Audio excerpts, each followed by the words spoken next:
Everybody knows heading into this offseason that the big two needs for the New York Jets are wide receiver and offensive line. But there are some other needs, one critical one on offense and even a couple on the defensive side of the ball that can take a good unit to the next level. We're talking secondary needs today on Locked On Jets. You are Locked On Jets, your daily New York Jets podcast. Part of the Locked On Podcast Network, your team every day.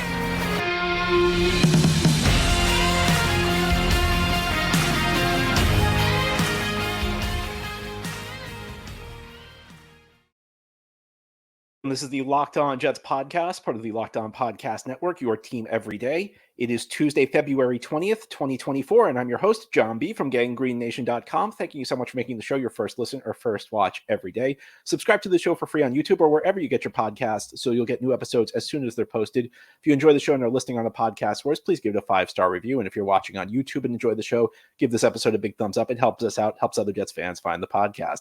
Today's episode is brought to you by Game Time. Download the Game Time app, create an account, and use code LOCKEDON for $20 off your first purchase. Well, today we're talking about Jets offseason needs, but we're going past the two needs everybody talks about. And there's a reason everybody talks about offensive line and wide receiver, because these are the two spots that held the Jets back as much as anything did last year. But there are other needs beyond offensive line and wide receiver. That's what we're going to talk about on today's show.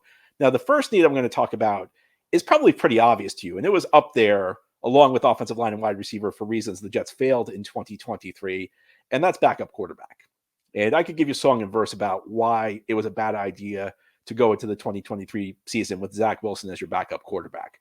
Part of it's that it just made no sense if you were following the narrative the Jets were laying out, because the Jets were pretty much selling the idea that, well, Zach Wilson needs a couple of years on the bench to reset, that, he shouldn't be playing this year. We're going to go out and get Aaron Rodgers because we don't want Zach Wilson to be our starting quarterback.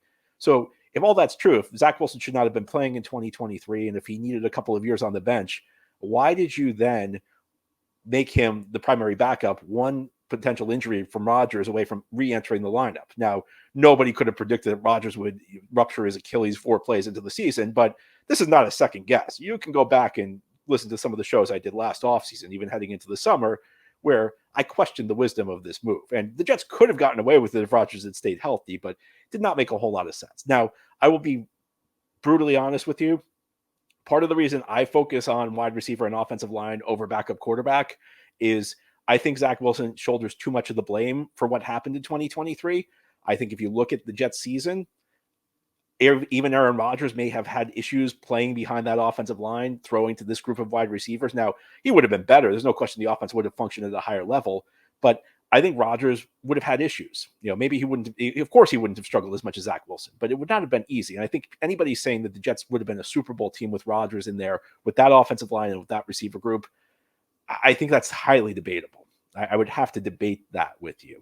But I would also say that virtually any backup quarterback, because when we're talking about backup quarterbacks, we're talking about generally, unless you've drafted somebody to be like the heir apparent, if it, like a Rodgers, when when Green Bay drafted Rodgers to take over for Brett Favre when he was sitting a couple of years, or Jordan Love, sitting for Rodgers.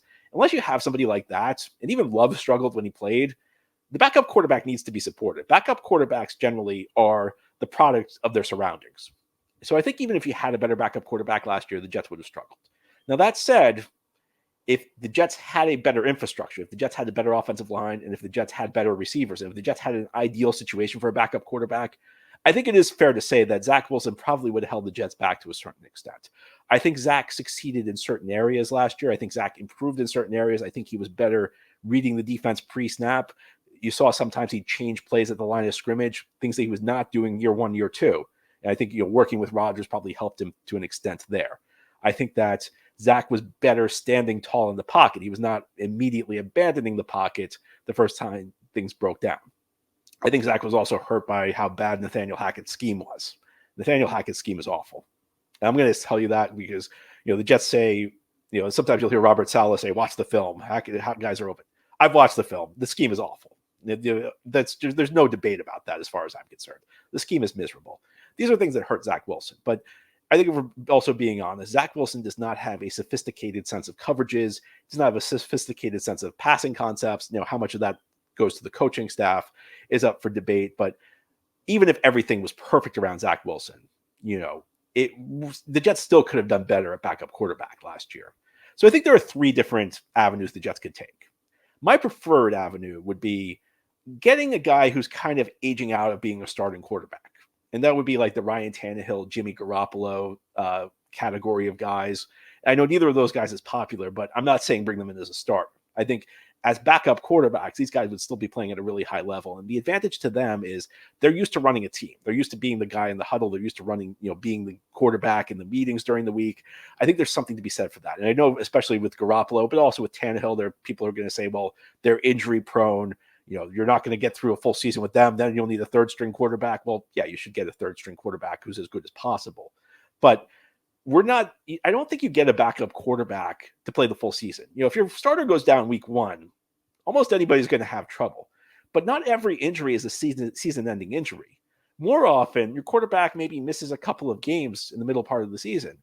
And the difference between, maybe getting a higher seed and a lower seed, or even making the playoffs and missing the playoffs could be whether you have a quarterback who can manage that situation, a quarterback who can get you through a couple of weeks. And we're talking about like injury-prone guys like, Tannehill to an extent, and especially Garoppolo, you're not getting them to stand up for the full 17 weeks. You're getting them to be able to run the team at a reasonably high level for a couple of weeks to get to a bridge to Rodgers' potential return, hypothetically speaking. The second avenue the Jets could go, and this is also an acceptable way for the Jets to handle this, go get a proven veteran quarterback, a high-end proven veteran quarterback like a Jacoby Brissett or a Gardner Minshew. There's a certain ceiling on what they can provide.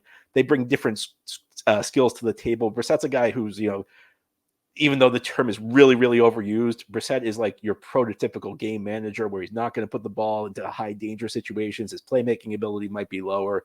And then Minshew, who's, a little bit more of a risk taker, but still like more or less understands passing concepts. These are guys who, again, can run your team at a reasonably high level. They're not going to come in with ego. So if you're looking for an advantage over the guys from the first category, I think like the difference between the first two categories is very small, but these are guys who are used to being backup. So, when you have a guy who used to be the starter, maybe sometimes they have a little bit of an issue adapting to a new role, but I think they still play at a higher level. So I still prefer like the guy who's graduated from being a starter. But there's an argument to be made, go get a guy who's used to being a backup because, he'll understand he's not the guy. He'll be able to run the team for a few weeks. He'll play at a reasonably high level. It should work out. The third category, which I do not think the Jets should go at, is try and get a guy like, and I don't even, maybe like a young guy to be the heir apparent to Rodgers. Now, I think the Jets should try and draft somebody this year and maybe make him the number 3 quarterback. But the name I've heard a lot is Sam Howell from Washington, is that the Jets trade for him. He's the backup, and then he's kind of training to take over for Rodgers. I think that would be a bad idea because the reason the Commanders are going to draft a quarterback at number 2 is Sam Howell really did not play very well this past season. Look, if Washington's willing to give Sam Howell away and you can stash him away as your third quarterback and try and develop him and see what you can do, so be it. That's fine. But going into next season with Sam Howell as your backup, I don't think that's much better than going into the season with Zach Wilson as your backup. I mean, Sam Howell did not play at a very high level for Washington last season, but for whatever reason, there's all these rumblings about the Jets being high on him, and that's fine. Again, it's fine if like you give up like a 6th round pick and bring him in and try and train him up, and if he works out, it does. If it doesn't, then so be it. But I don't understand the rationale behind it. I think that would be a poor move. Now, I think it's clear the Jets will invest big resources at the backup position. One of my issues with the Jets is that they never address anything until it reaches a crisis point. For years, if you're every day or if you're a longtime listener, I've been yelling from the rooftops for the last couple of years. Jets need to invest in the backup quarterback spot. It took a season falling apart. And not only that, it took a season falling apart in ways that were not entirely the backup quarterback's fault for them to follow through on this. But I think it's clear the Jets could use a new backup quarterback. I think they'll go out and get somebody this year. And it's obviously a priority for this team heading into this offseason. Now, we're going to turn our attention to the defensive side of the ball as we continue on this Tuesday edition of Locked On Jets, because believe it or not, while the Jets have a very good defense, there actually are some holes on that unit, some holes that need to be filled, some holes, if they're filled adequately, that could take the unit from good to great. And I'll tell you what some of them are as we continue on this Tuesday edition of Locked On Jets. Today's episode of Locked On Jets is brought to you by Game Time. You should not have to worry when you buy tickets to your next big event. Game Time's the fast and easy way to buy tickets for all the sports, music, comedy, and theater events near you. And with killer last-minute deals, all in prices, views from your seat, and their best price guarantee, Game Time takes the guesswork out of buying tickets. I've used it myself. I'm a customer. I bought a couple tickets to a couple of events just a few hours before they started. I bought great tickets to a Broadway show. I bought tickets to the U.S. Open tennis. I bought tickets to the Holiday Bowl when we had a little bit of an emergency with a nephew wanting to go who we hadn't bought a ticket for. Game Time is so easy to use. Just to open your phone, open your device, open the app, a couple of clicks, and you're done. None of the extra hurdles a lot of the other ticket providers make you go through. And Game Time has deals on tickets right up to the start of the event. And even an hour after it starts, it's the place to find last-minute seats. Take the guesswork out of buying tickets with Game Time. Download the Game Time app, create an account, and use code LOCKEDON for $20 off your first purchase. Terms apply. Again, create an account and redeem code LOCKEDON. It's one word with no space, LOCKEDON for $20 off. Download Game Time today. Last-minute tickets, lowest price, guaranteed. Thank you so much for making Locked On Jets your first listen or first watch every day. And a big shout out to you everydayers. This is a daily podcast covering the New York Jets. We have new episodes each day through the week, Monday through Friday. And you should also know when you're done with Locked On Jets today that Locked On has launched the first ever national sports 24/7 streaming channel on YouTube. And now it's also available on Amazon Fire TV in the free Fire TV channels app. Locked On Sports Today is here for you 24/7, covering the top sports stories of the day with the local experts of Locked On, plus our national shows covering every league. Find Locked On Sports Today, now available on the Fire TV channels app. Today on Locked On Jets, we're talking about Jets needs that go beyond the ones we always talk about. We always talk about wide receiver. We always talk about the offensive line, and for good reason. These are areas that desperately need to be addressed by the New York Jets. Now, a lot of people are also focused on backup quarterback, which we discussed in our first segment, but believe it or not, there actually are a couple of needs the Jets have on the defensive side of the ball. And one of them is on the defensive line. And you might be saying, John, that's crazy. Jets have a lot of good defensive linemen. I mean, the Jets are about to let Bryce Huff walk out the door, and they don't seem that worried about it. And you'd be right. But the Jets, where most of the talent lies, is at the defensive end position. Now, you may say, well, John, they got Quinnen Williams. It's pretty good.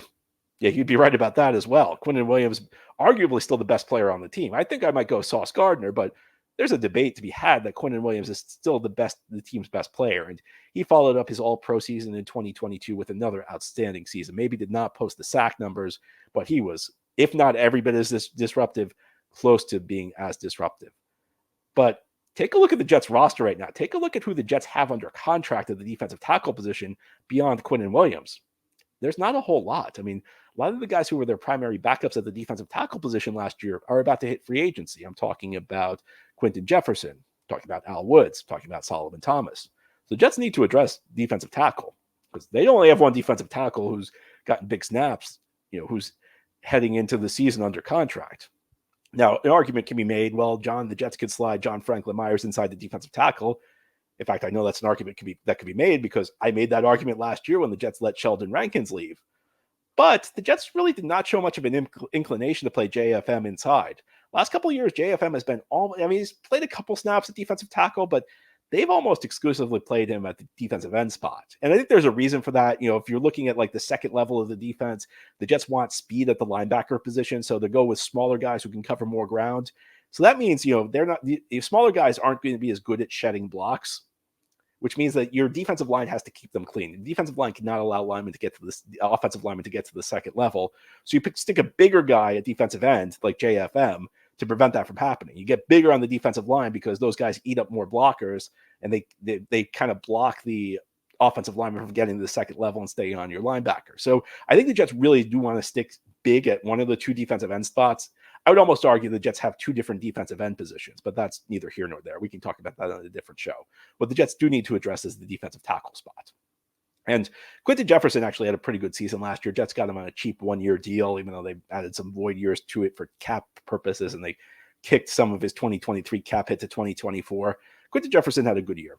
And I'm not super panicked about this. Now, I do think the Jets could stand to draft a player at defensive tackle. Now, relax before you're about to yell at me, before you're about to leave angry comments, before you're about to send me emails. I'm not necessarily saying the Jets should pick a defensive tackle at 10.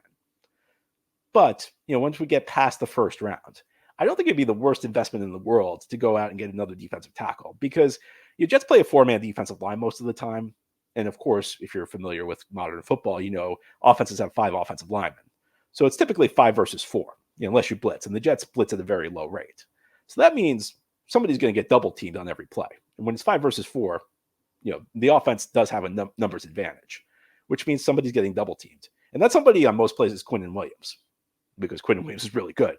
So if you get a young defensive tackle with him to take some of the pressure off, you let him feast on the one-on-one matchups Quinnen is going to let him get, it's going to be helpful. And, maybe he starts drawing some of those double teams, and then suddenly Quinnen's the guy getting one-on-ones, and it makes Quinnen's life easier.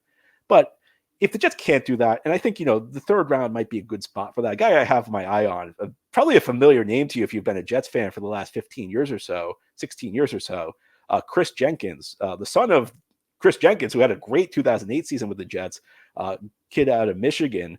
That's a guy I have my eye on. If he falls to the Jets' third round pick, he could be an excellent fit.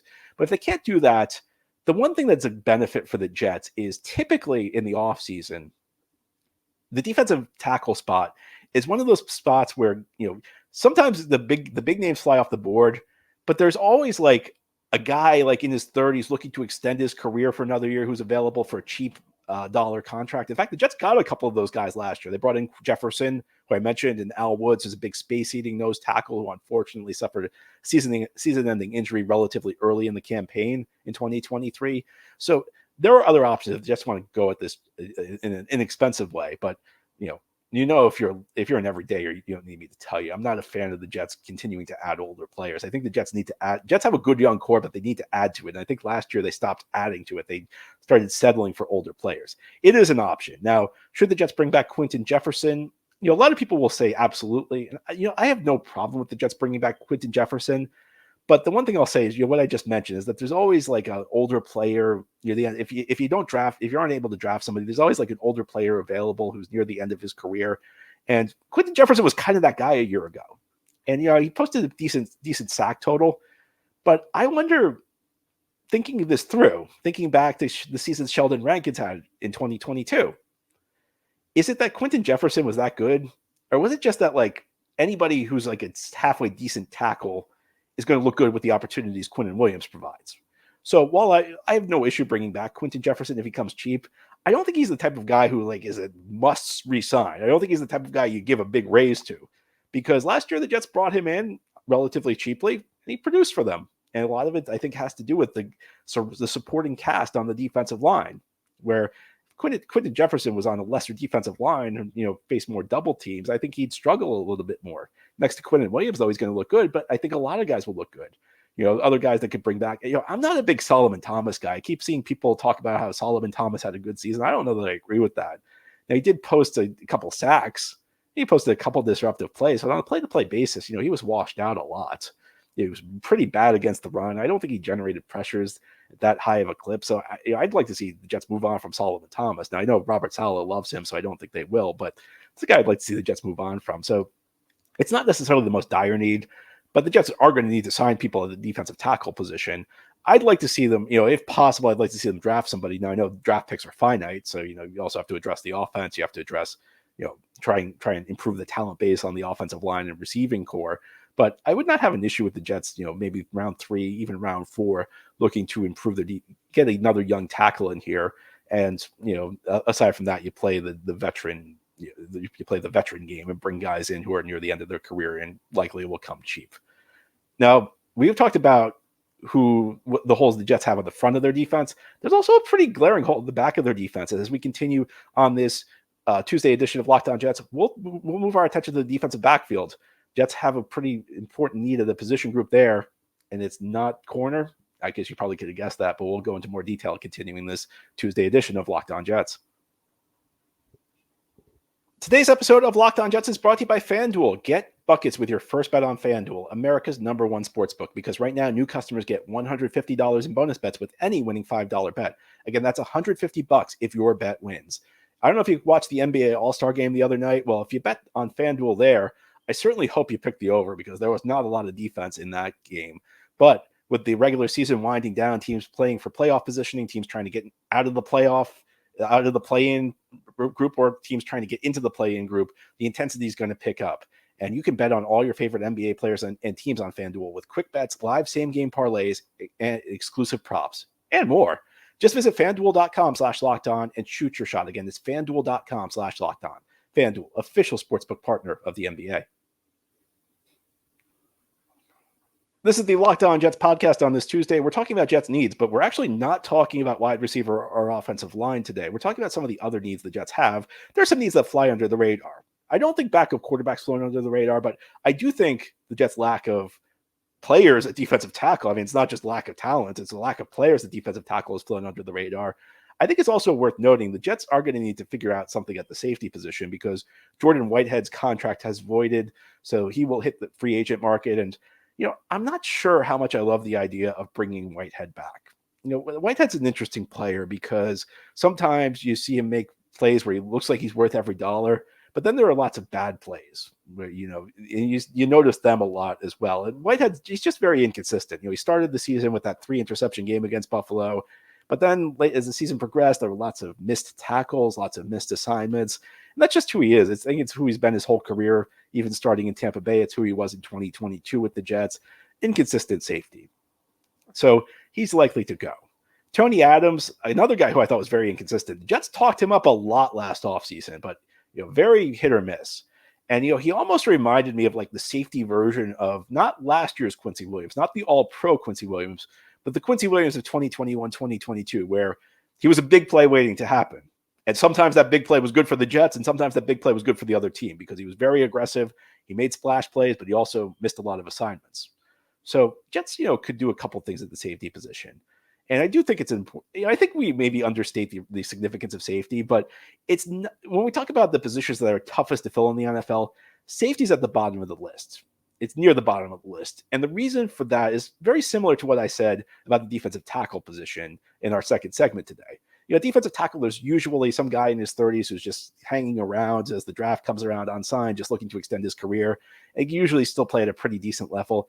At the safety spot, it's not always an old guy. Sometimes it's a guy in his mid-20s, but the league just does not value safeties, probably to its own detriment at times. But it always seems like there's a quality safety who's available for cheap. Even as we get into the summer, there's usually 1 or 2 quality safeties who are available after the draft, even in June and July as the offseason program winds up. So I'm not necessarily that worried about it. And we know the Jets, they're in a bit of a resource crunch this year. This is not an offseason where the Jets are entering with a ton of cap space or a ton of draft picks where they can easily address all of their needs.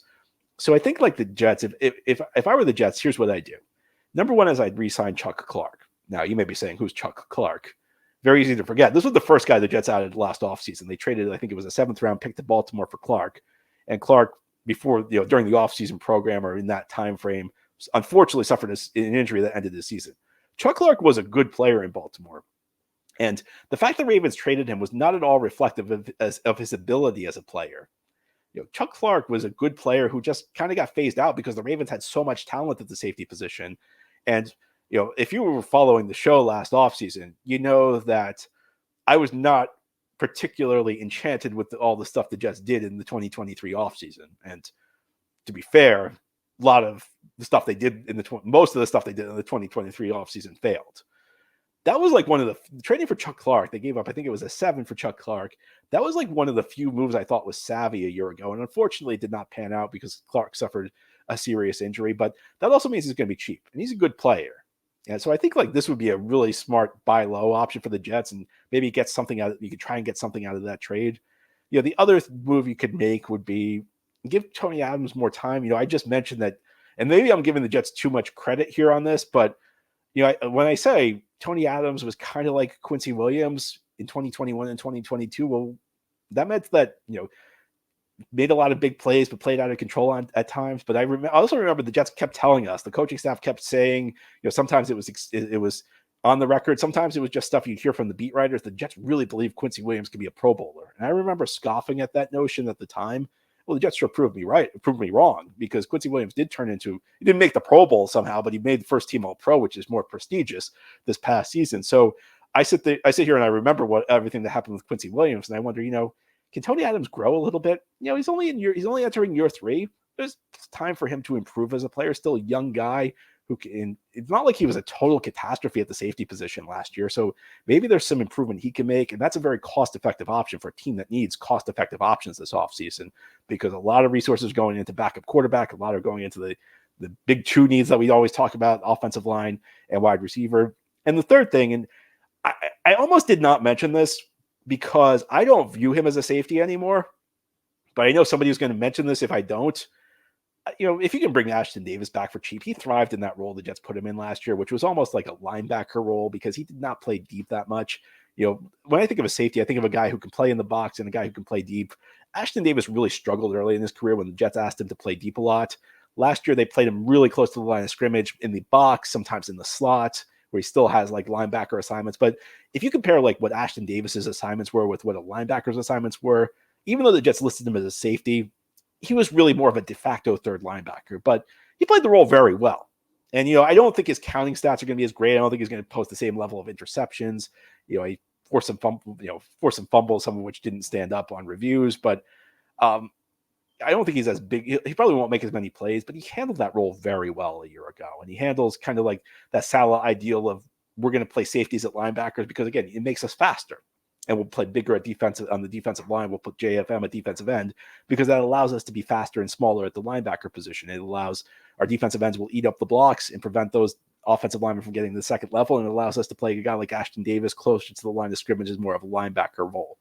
So I think there are ways for the Jets to manage the safety position cost effectively. I just think it's a very logical way to do it because it's not a position where you necessarily need to pay a lot of money to get guys. It's kind of, you could argue, a market inefficiency in the NFL where teams don't value the safety position enough. It's something the Jets can take advantage of this offseason.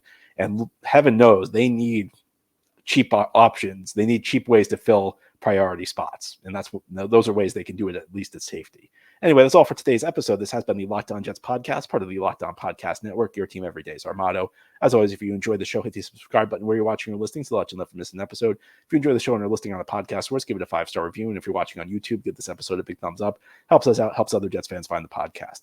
Have a great Tuesday, everybody, and send in your mailbag questions. Tomorrow is our Wednesday show. We'll have our weekly mailbag. Can't wait to answer your questions then.